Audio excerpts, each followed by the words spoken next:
Nos en Instagram, @ecomedios.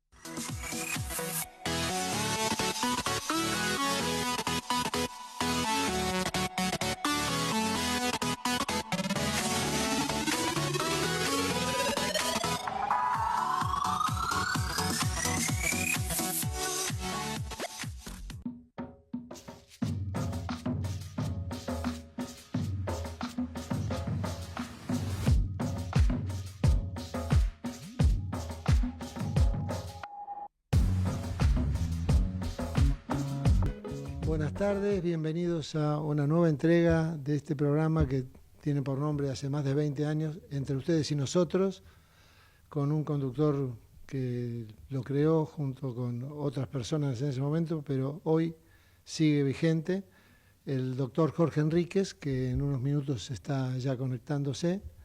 Bueno, un día muy particular. Sí, buenas tardes. Hola Jorge, buenas tardes. Bueno, ¿Qué tal? Estoy sin video porque tengo un pequeño problemita acá en el estudio, Bueno, en el bueno. estudio mío. Pero tu Y, voz es inconfundible igual. bueno, te agradezco muchísimo el, la presentación y bueno, si querés ya largamos el programa. Por supuesto. Bueno, en primer lugar, creo que el hecho más contundente de estos días ha sido la condena a cumplir la pena de 6 años de prisión por parte de Cristina Elizabeth Fernández de Kirchner. Eh, Era algo que se venía a venir porque fue tan contundente, 13 jueces y 7 fiscales de distintas instancias ya la habían condenado, en algunos casos, como fue el caso de el fiscal Diego Luciani y del fiscal Sergio Mola, habían pedido la pena de 12 años porque a los 6, según entendían, a los 6 de la delito en fraude de la administración pública, correspondería aplicar otros 6 más por asociación ilícita. Yo comparto ese criterio. El fiscal general, el procurador general de la Nación Argentina, el doctor Eduardo Ezequiel Casal, lo mantuvo, sosteniendo así la acusación fiscal. Lo que ocurre es que también acá muchas veces hay que medir los tiempos políticos de los tiempos que realmente son los, que, los que tienen que imperar sobre los términos, sobre los tiempos jurídicos. Esto lo digo no en detrimento de que el fallo sea político, sino que si esto volvía a la instancia anterior, esto volvía a la instancia a la primera instancia, no a la primera instancia, sino si esto se hubiera cogido la Corte lo de los 12 años, el tema de la asociación ilícita, esto hubiera necesitado que la Cámara de Casación Penal volviera a esa instancia y en esa instancia se resolviera, designar a un nuevo tribunal para que intervenga en el nuevo delito que se habría configurado. Por eso esta fue la causa fundamental que llevó a los ministros de la Corte a no aceptar ese temperamento. Dicho esto, me parece importante hablar un poco de lo atinente al tema de la causa en sí de vialidad nacional, porque uno dice, muchas veces hay gente que está diciendo que es una política, que se trata de un preso político. Esto de ninguna manera es así, se trata de una política presa. Que esto quede bien en claro, porque muchas veces acá uno está escuchando algunos comentarios que la verdad que son realmente lamentables. Esta es una causa tipificada claramente como delito de fraude contra la administración pública. No voy a señalar todo el derrotero de esta causa, pero esto empieza con el tema de vialidad nacional, cuando se crea a los pocos días de haber llegado al poder, o quizás mejor dicho, unos días antes, exactamente 17 días, un oscuro empleado bancario de Río Gallegos, me estoy refiriendo al señor Lázaro Báez, crea una empresa Austerra Construcciones, era alguien que no tenía ni la más remota idea de lo que se trataba. Este tema no era ingeniero, no tenía ningún conocimiento en materia de vialidad, Y bueno, y este hombre es el que aparece como titular de una empresa que se llevó el 83% de la obra pública de la provincia de Santa Cruz y seguramente no, claramente a través de empresas intermedias lograron, cuando ya se empezaron a descubrir algunos de estos temas, lograron finalmente que otras empresas también, que en realidad eran empresas fantasmas o empresas que en definitiva respondían a Néstor y Cristina Kirchner, eh, eh, actuaran también en connivencia con Austral Construcciones. La matriz mafiosa que utilizaron era la que habían empleado en Río Gallegos, primero, en la provincia de Santa Cruz después, y finalmente la llevaron al plano nacional. No nos olvidemos que ya actuaban con esos comportamientos mafiosos en Río Gallegos y en Santa Cruz, también Julio Devido, también Lázaro Báez, también, perdón, José López, ya de Lázaro Báez se habían hablado, y había otros personajes como Zanini, como Nelson Perotti, etc. Para hacerlo sencillo, se trataba de un entramado delictivo realizado en más de una jurisdicción, pero particularmente en Santa Cruz, donde cada uno de los intervinientes tenía un rol concreto en relación a los cargos que desempeñaban. Por eso es que yo digo que había un rol preponderante. Se trataba de una organización ilícita en la cual Cristina Kirchner ejercía un rol preponderante. El fallo, a mi juicio, del- de la Corte Suprema de Justicia de la Nación es un fallo es un fallo impecable desde todo punto de vista. Hay cuestiones que se están debatiendo acerca si puede ser o no impugnado ante eh, otro tipo de instancias. Yo creo que de ninguna manera esto puede ser así, pero bueno, esto quedará a resolución de lo que determinen otras instancias superiores. Dicho esto, pasamos al tema de la prisión domiciliaria. La prisión domiciliaria se otorga a aquellas personas, es algo absolutamente potestativo del juez, así lo establece el artículo 10 del Código Penal. Es algo absolutamente, repito, potestativo de los jueces aplicarlo a las personas de más de 70 años, sobre todo cuando estas personas, ahí apareció el video, revelan algún tipo de comorbilidades. En este sentido, me parece que es importante señalar que se lo ha otorgado, yo creo, Cristina Elizabeth Fernández, nada más que por el hecho de que es una exmandataria.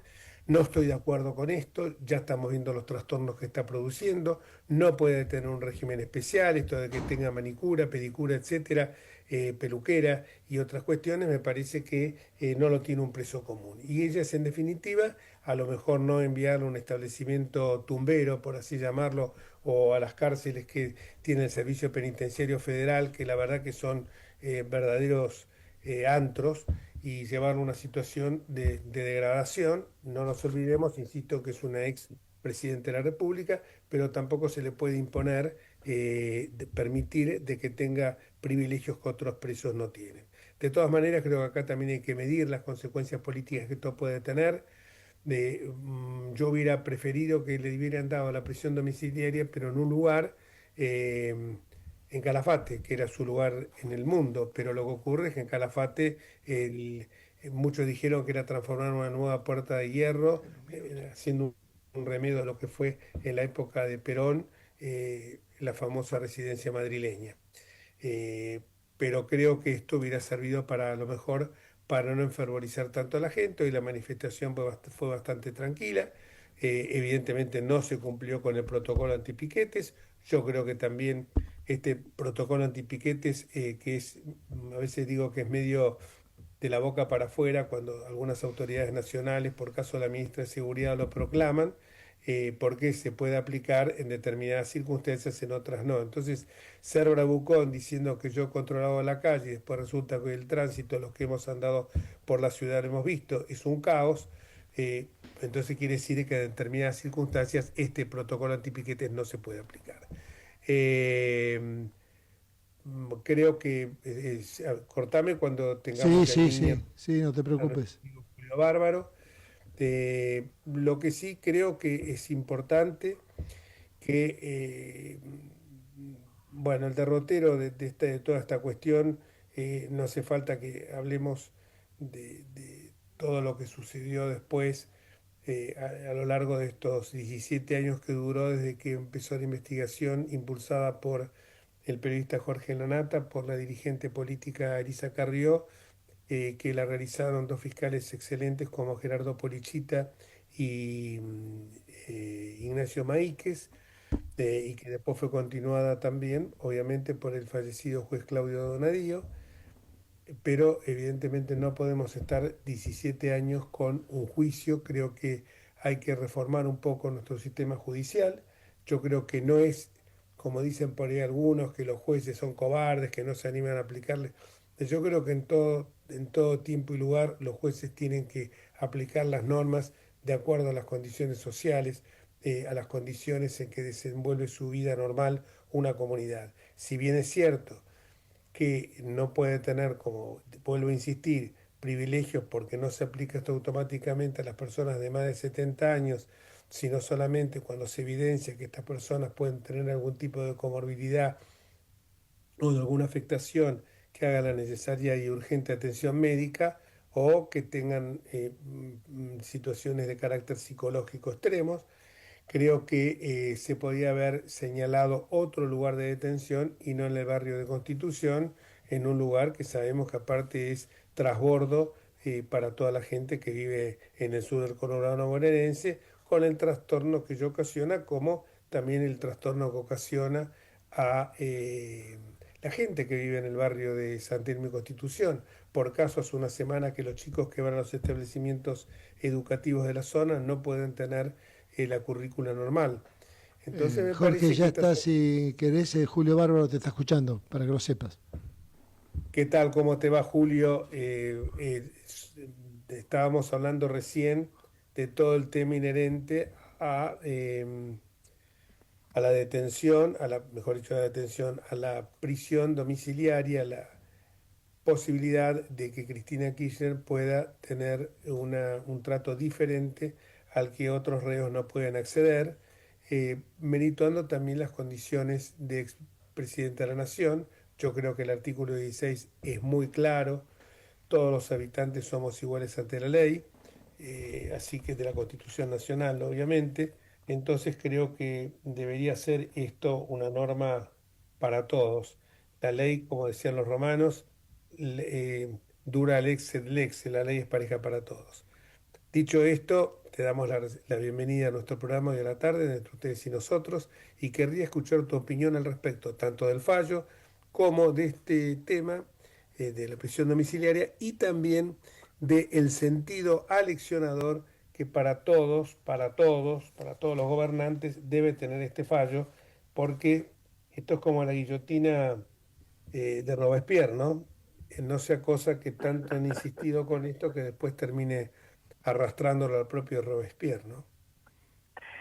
Bueno, yo personalmente dije que respetaba a Horacio Rosati como un juez serio que había transitado toda una vida política, desde constituyente hasta intendente, hasta ministro de Néstor Kirchner, ¿no? Y que renunció en un momento que no le gustó algo que le propusieron para firmar, y en una sociedad donde no hay muchos ministros que renuncien cuando no están de acuerdo, ¿eh? Vamos a ser claros, porque son casos raros. Entonces, para mí eso estaba fuera de discusión.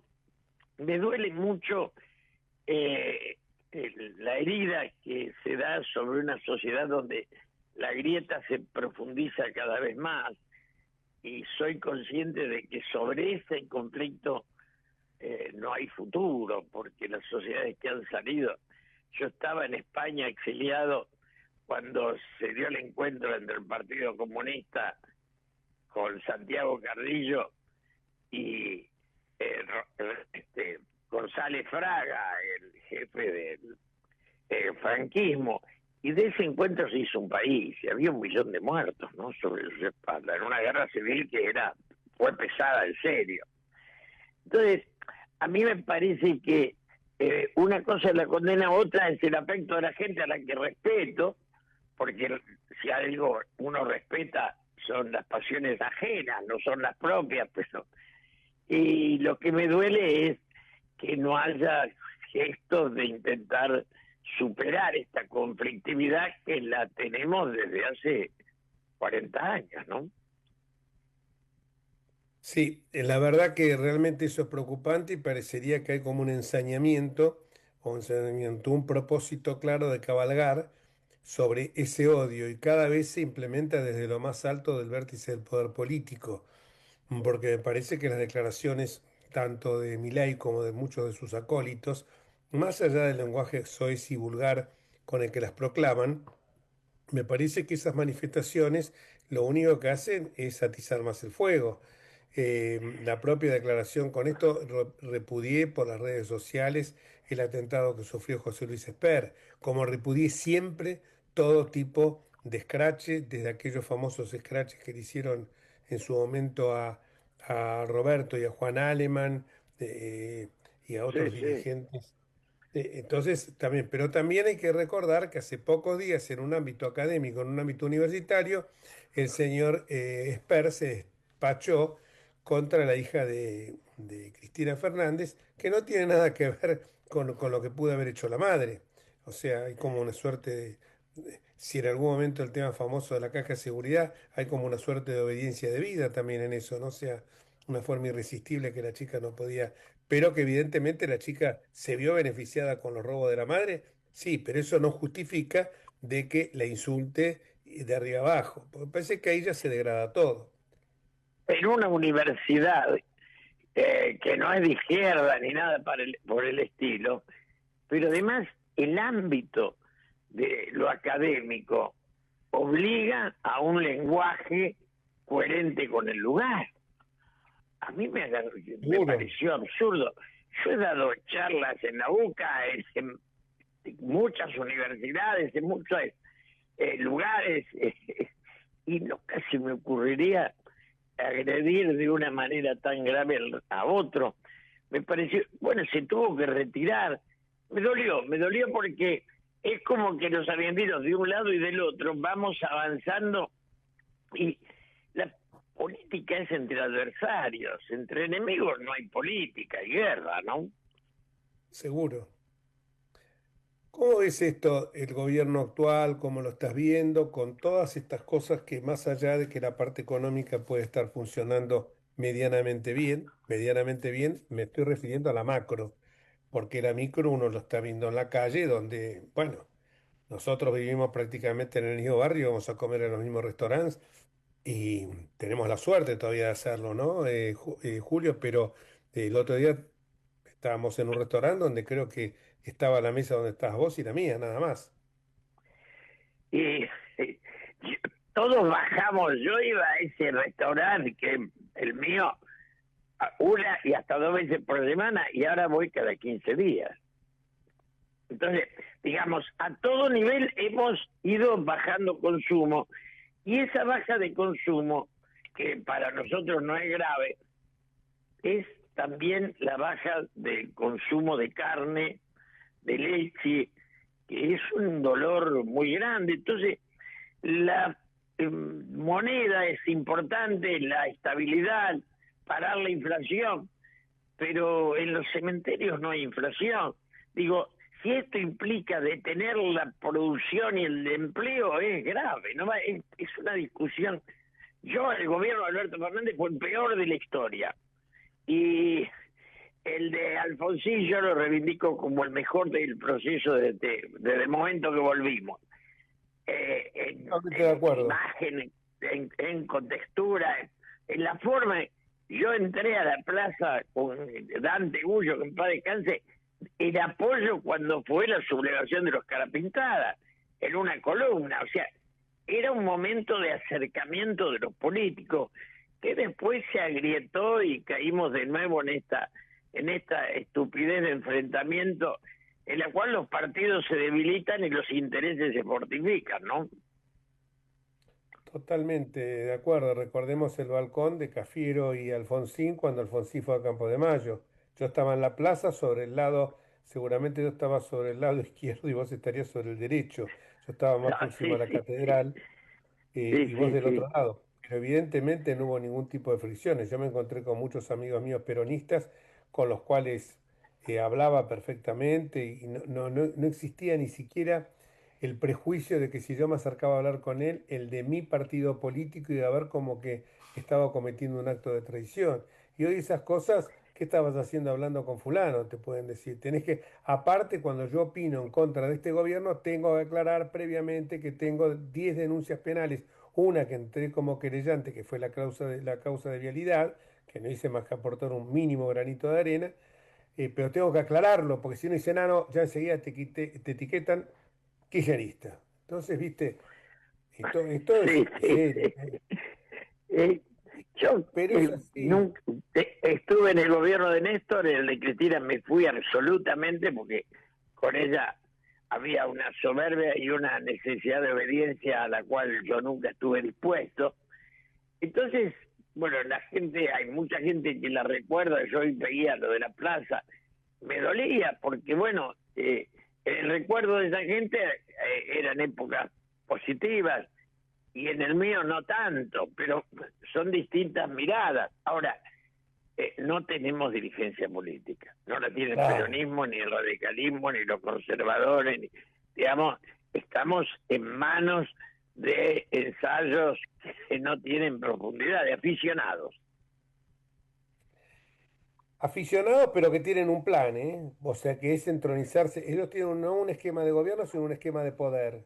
Y el propósito de ayer a Francos en un reportaje televisivo dijo, bueno, recién empezamos, llevamos 1 año y medio, tenemos 6 años y medio más.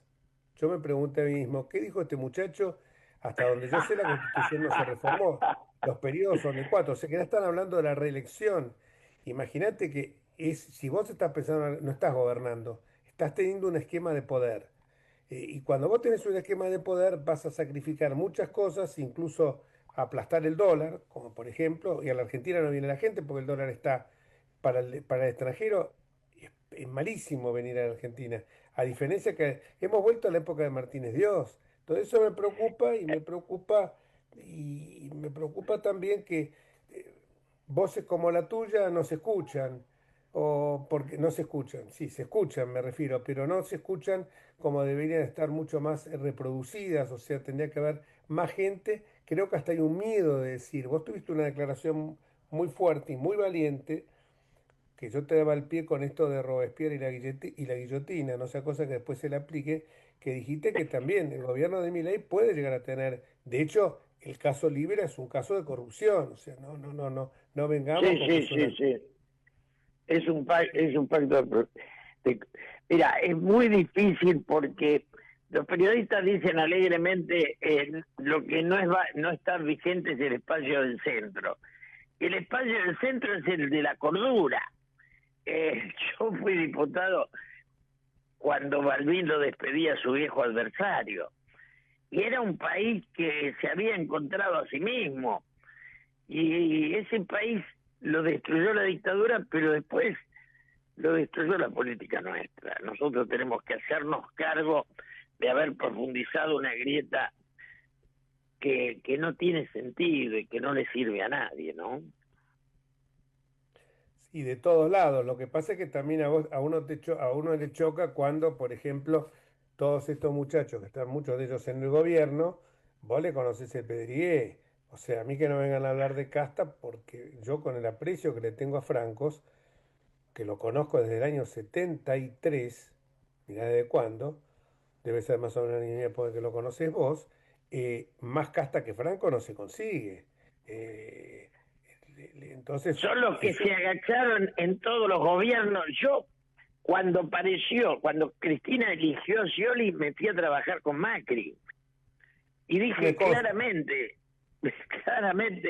prefiero a un adversario que promete, después no lo cumplió, pero antes que alguien que use mi causa sin siquiera saber de qué se trata, porque peor que Scioli no hay nada. No, aparte es un cara dura, aparte es yo creo que van tete a tete con Alberto Fernández, ¿no? Gerentes al servicio Che, que mejor le pague. Alberto, yo cuando vi que a Cristina le elegí a Alberto y fuimos a cenar me invitó a cenar. Y yo salimos de ahí con un periodista importante, lo más importante, habíamos ido juntos, éramos 4, y dijimos, la choca, fue el peor gobierno de la historia. Sí, sí, sí, sí, sí, sí, sí. Es lamentable decirlo, pero fue así. Como también uno en el fondo ve que esto de Cristina ahora uno por un lado se alegra, ¿no? Pero por el otro lado te invade una tristeza muy grande de pensar que es una expresidenta 2 veces y qué imagen estamos dando en el mundo, ¿no? Un No, es vicepresidente. tristísimo eso. Y lo peor es que algunos festejen o destape, descorche champán. Yo digo, no tiene, es doloroso. Uno puede estar de acuerdo o en desacuerdo. Lo que no puede es festejar. Totalmente, totalmente coincido contigo. Yo me acuerdo cuando fue la destitución de Ibarra, que yo fui el fiscal del juicio político, me enojé mucho con un diputado que a 2 cuadras de ahí estaba festejando con champán.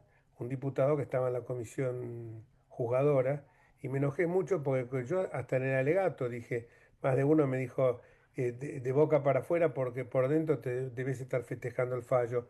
No, entendí, no lo festejaba, me ponía contento simplemente el hecho que los padres de esos chicos que habían muerto masacrados en Cromañón por culpa de la Sí, sí, corrupción, sí. veían como una suerte de resarcimiento que después no lo encontraban en sede judicial. Pero yo quería volver sobre eso que vos dijiste, vos hoy lo dijiste muy claro en una nota, de- donde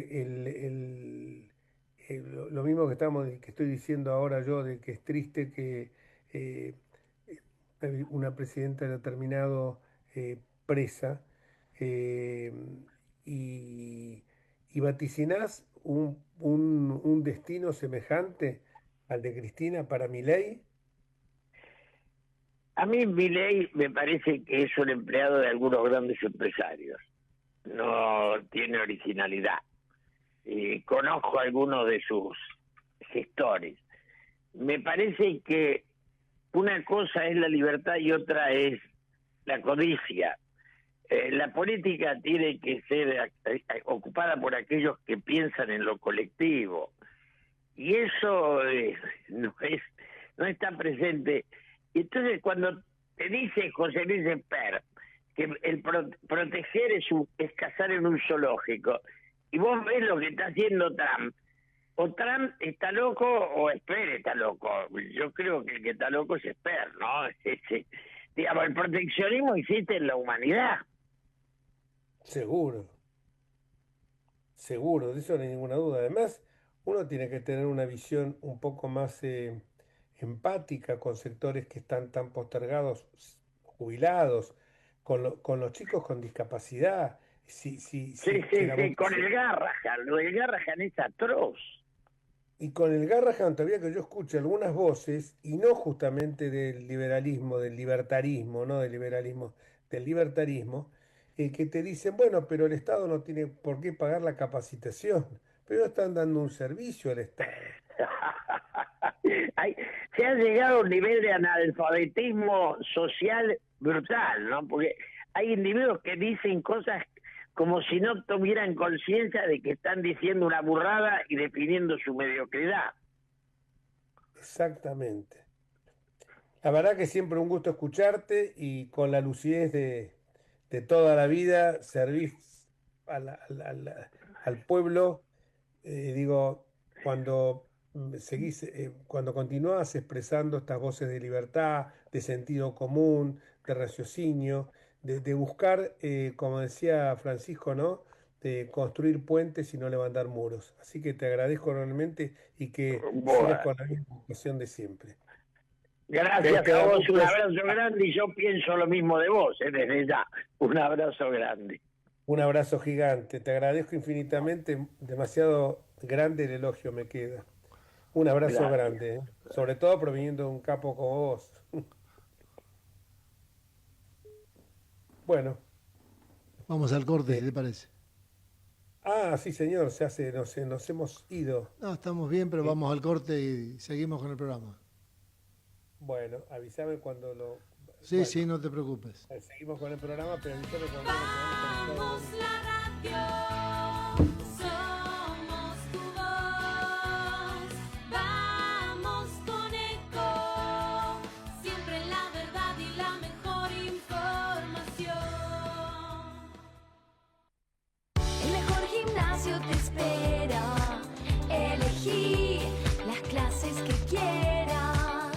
En Unfit vamos a cuidarte. En Unfit venimos a encontrarte. Informate en ecomedios.com. Seguinos en Facebook, Ecomedios Live.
Escribanos en tu ciudad.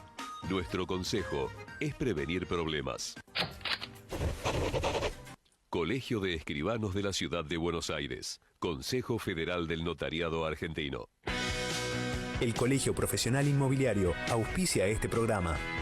Colegio Profesional Inmobiliario, cada vez más profesionales. ¿Conocés los planes de salud de Andar, la obra social de los viajantes vendedores? Planes para empleados en relación de dependencia, monotributistas y particulares. Solicita un asesor comercial al 0810-345-0184.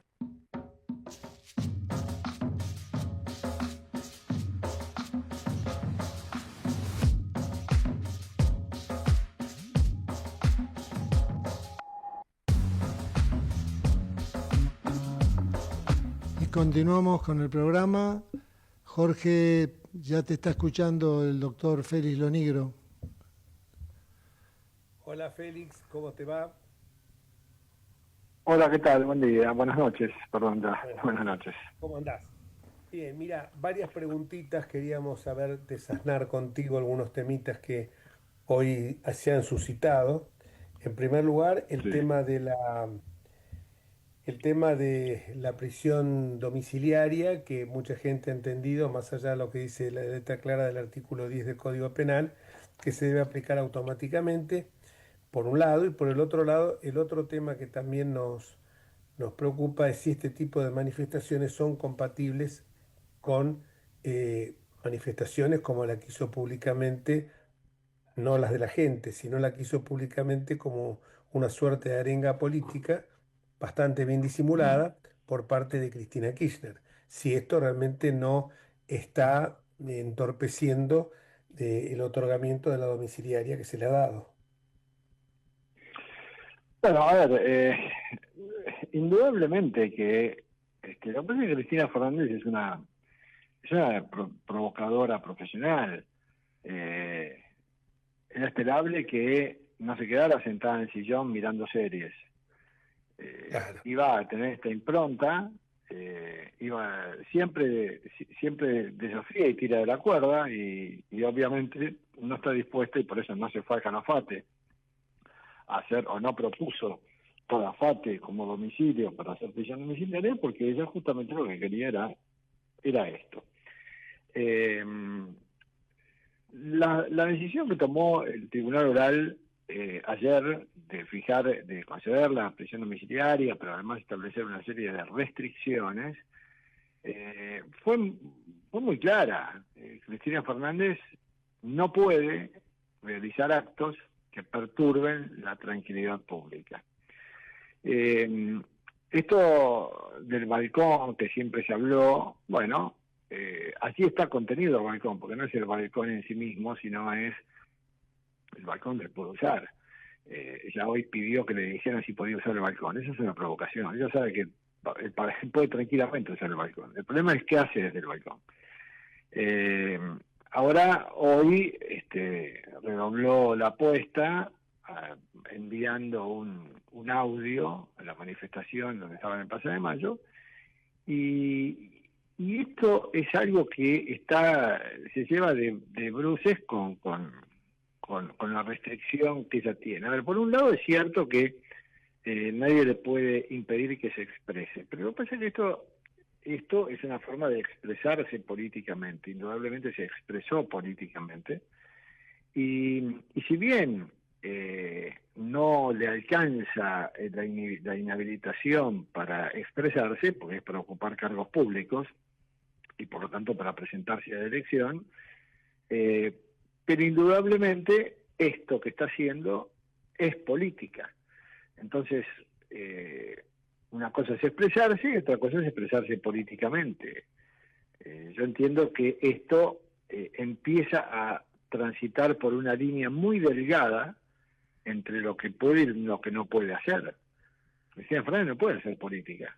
Y expresarse de este modo la libertad de expresión es un derecho civil, pero cuando se manifiesta políticamente deja de ser un derecho civil y se convierte en un derecho político.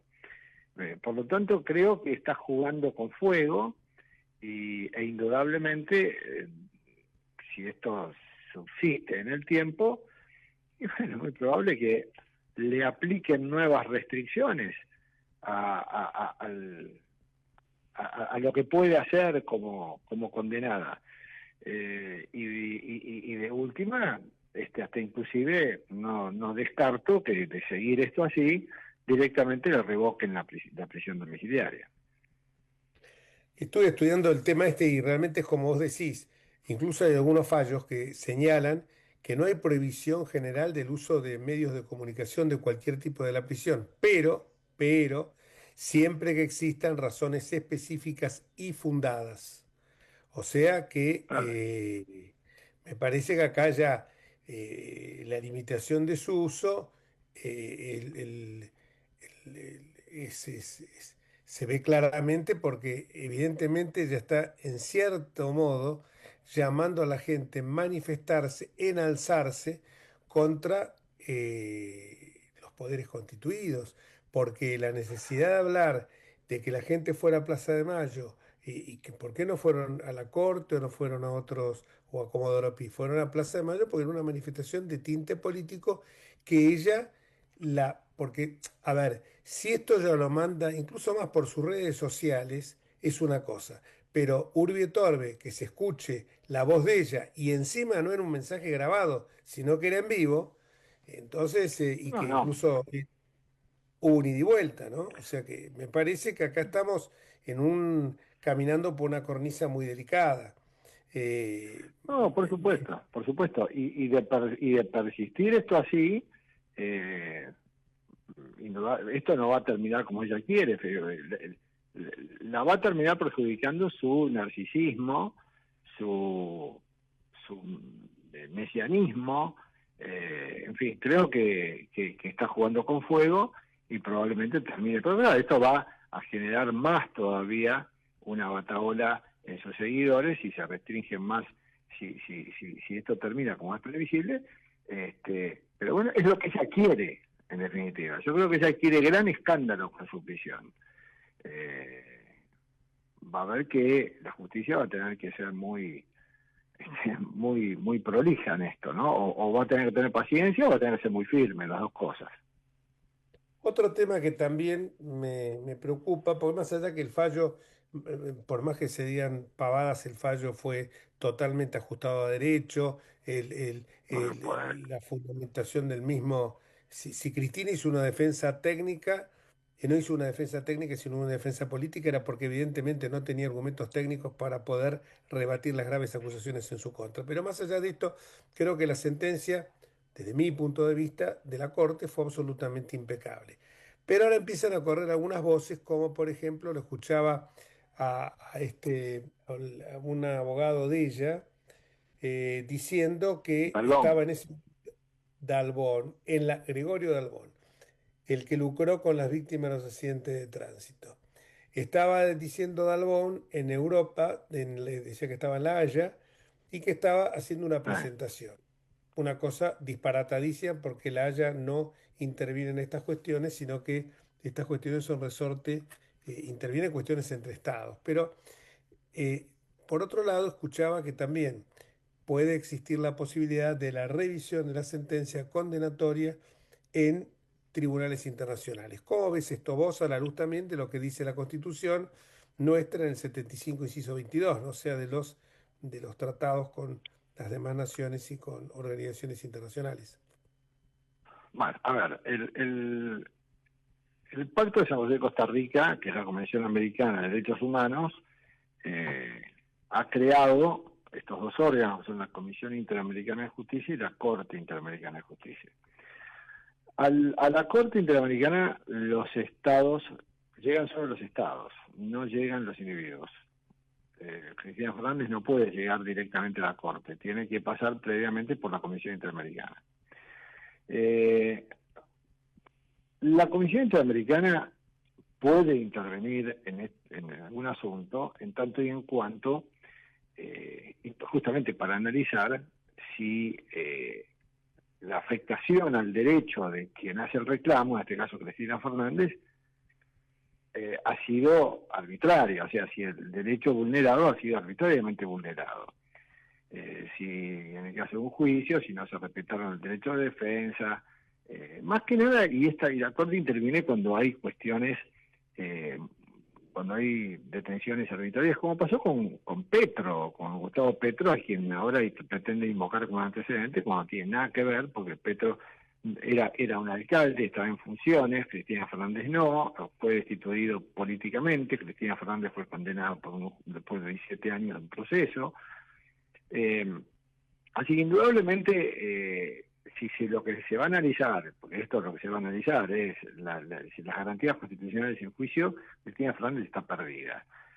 Pero además, por otra parte, una medida cautelar requiere una verosimilitud, como que realmente hay motivos fundados para creer que acá hay una detención arbitraria. Una sentencia en un juicio que llevó 17 años, que se dieron todas las etapas del debido proceso, defensa de juicio, etapas recursivas, más de 10 jueces interviniendo, fiscales.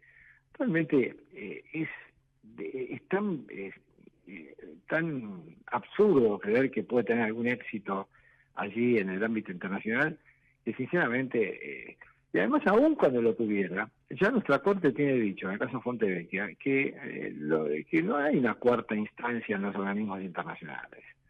Esto sería afectar nuestra soberanía, y si bien es cierto que existe tratados, que nosotros adherimos al Tratado del Pacto de San José de Costa Rica, también es cierto que la Argentina tiene sus poderes constituidos que interpretan el sentido del alcance que tienen las normas constitucionales o las convencionales como esta, y nuestra Corte lo ha dicho, lo ha planteado de ese modo.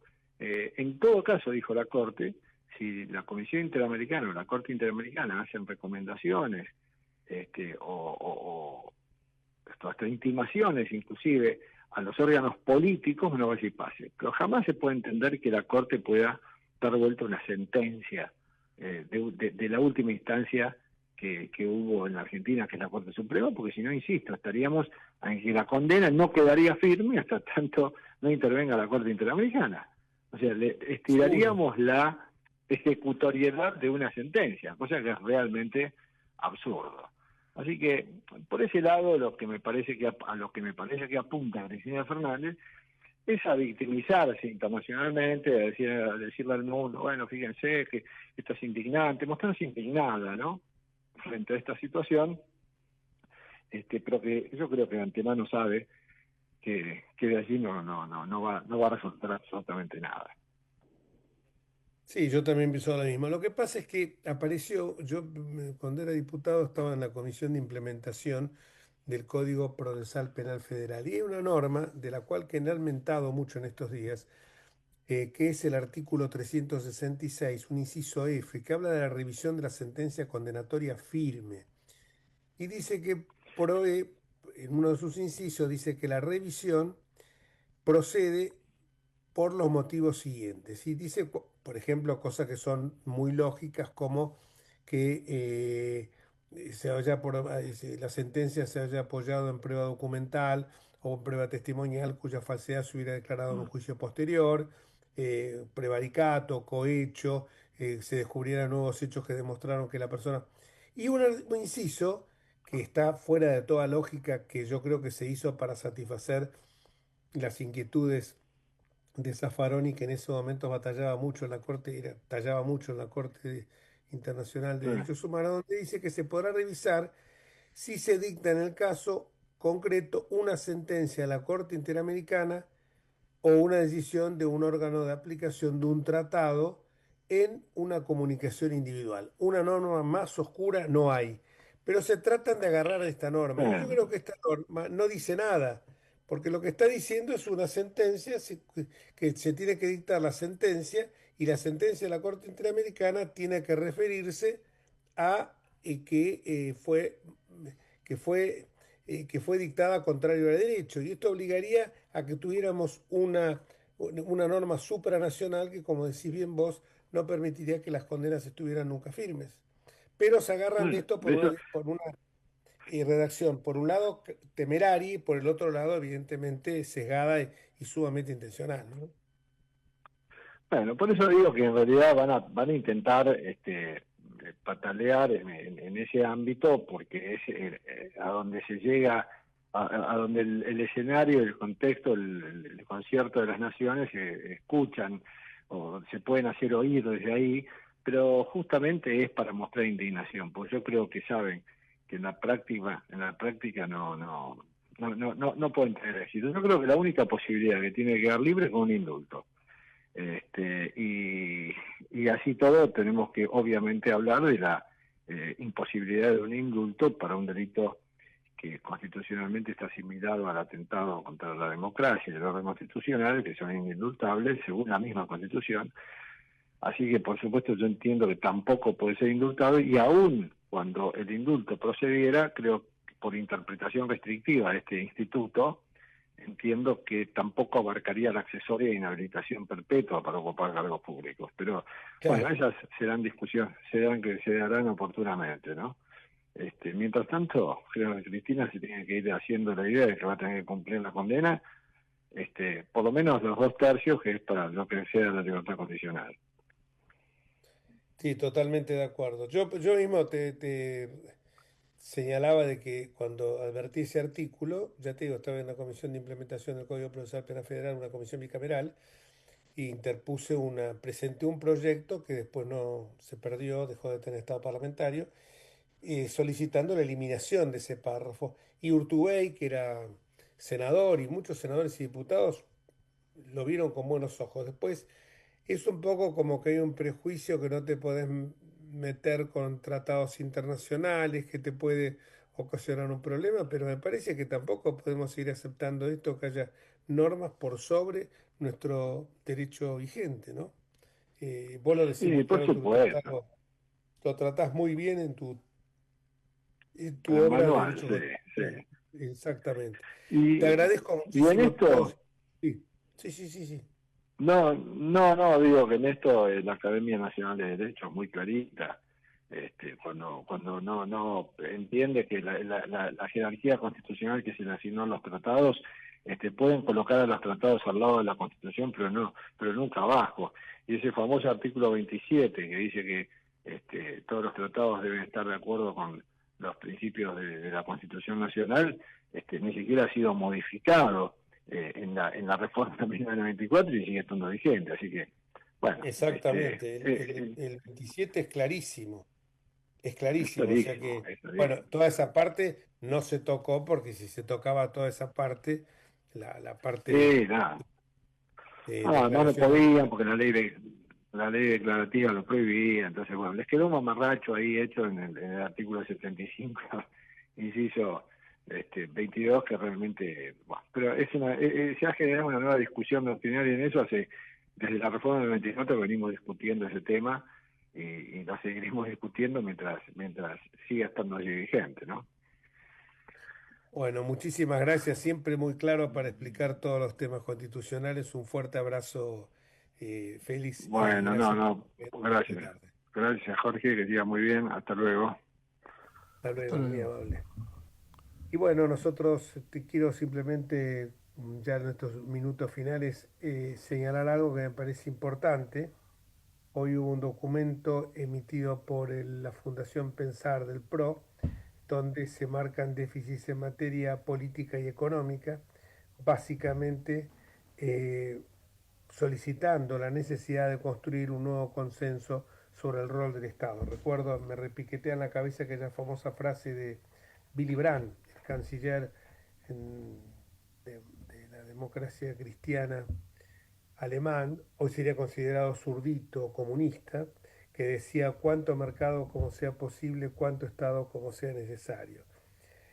Hay un consenso tiene que haber que supere tanto la nostalgia por los modelos estatales del pasado, que nunca fueron sostenibles en el tiempo y que además no resolvieron los problemas de la gente, y que menospreciaron además el rol del sector privado, eh, eh, con un consenso que esté fuertemente anclado en la Constitución Nacional y en los valores de nuestra democracia liberal. Que dirán que somos ñoños o republicanos, pero evidentemente me parece que, como en este caso, la justicia y la verdad tardan, pero a la larga triunfan. Y como en este caso también me parece que la motosierra es para desmalezar, no para que en ese desmalezamiento nos llevemos por delante todas las plantas sanas, todas las flores del lugar. Y creo que esto es lo que ha sucedido con el tema universitario, con el tema del Garrahan, con el tema de los jubilados y tantos otros, con el tema del INTA, que ahora hay una discusión en el propio gobierno entre Sturzenegger y Caputo, porque se dan cuenta que el INTA, el Instituto Nacional de Tecnología Agropecuaria, ha sido vital para que nuestro campo tuviera el desarrollo tecnológico que tuvo. Y bueno, se va a poner muy contento nuestro amigo, nuestro amigo Javier se va a poner muy contento hoy, porque entregamos el programa en tiempo y forma. Así que, bueno, nos vamos hasta el Gerardo, Jorge Gerardo. Gerardo. No, lo que pasa es que me manda el Zoom es Javier Gonzalo Martínez. Entonces por eso viene a veces mi confusión. Gerardo me tendría que mandar directamente la clave para entrar al Zoom. Bueno, No, nuestro amigo Gerardo, como siempre, tan atento, y vos también, desde luego, Horacio, que sos un gigante. Y nos vamos hasta el próximo miércoles, si Dios quiere. Chao.